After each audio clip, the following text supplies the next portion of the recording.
কিন্তু তুমি তো মরে গেছো 5 বছর আগে। তোমার শেষ চিঠিটা এখনো আমি বালিশের নিচে রাখি। চিঠিটা পড়েছ নাকি ভয় পেয়েছ পড়তে? ভয় পেয়েছিলাম, কারণ তুমি মারা যাওয়ার 1 রাত আগে সেটা পাঠিয়েছিলে, আর আমি খুলে দেখার আগেই তুমি... পানি থেকে ভেসে উঠেছিলাম। জানো রাহাত, মৃত্যুরও একটা গন্ধ আছে, শীতল আর ভারী।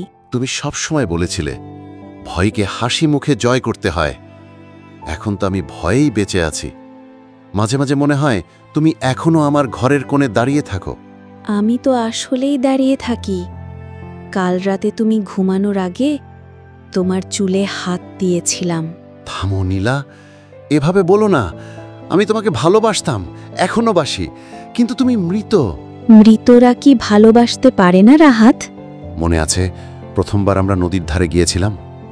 তুমি বলেছিলে আমি যদি ডুবে যাই তুমি কি আমাকে বাঁচাবে? আর তুমি বলেছিলে আমি ডুবে গিয়ে তোমার সাথেই থাকব।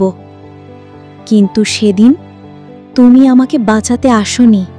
আমি দৌড়াচ্ছিলাম, কিন্তু কাদা আর স্রোত, আমি পৌঁছানোর আগেই তুমি হারিয়ে গেলে। নীলা, আমি প্রতিদিন দুঃস্বপ্ন দেখি। আমি জানি, তাই তো ফিরে এসেছি। ফিরে এসেছ? নীলা, তুমি কি এখন আমার সামনে দাঁড়িয়ে আছো? হ্যাঁ, কিন্তু আমার মুখটা দেখতে চেও না।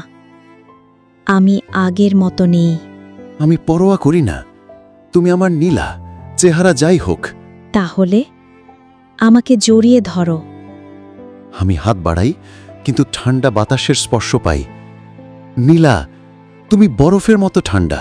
কারণ আমি নদীর নিচের কাদায় শুয়ে আছি, আর তুমি এখনো আমাকে ছাড়তে পারোনি। তুমি কি জানো তোমার মৃত্যুদিনে আমি তোমার প্রিয় কেক বানিয়েছিলাম? জানি, তুমি একা বসে কাঁদছিলে আর খাওনি। আমি তোমার পাশে বসে খেয়েছিলাম। তোমার চোখের জল দিয়ে সেটা আরও লবণাক্ত লেগেছিল। তুমি সবসময় আমার মন পড়তে, এমনকি মৃত্যুর পরও। কারণ আমি কখনো তোমাকে ছেড়ে যাইনি রাহাত। নীলা, আমি কি তোমার সাথে যেতে পারি? তুমি কি প্রস্তুত? একবার এলে আর ফেরার পথ থাকবে না।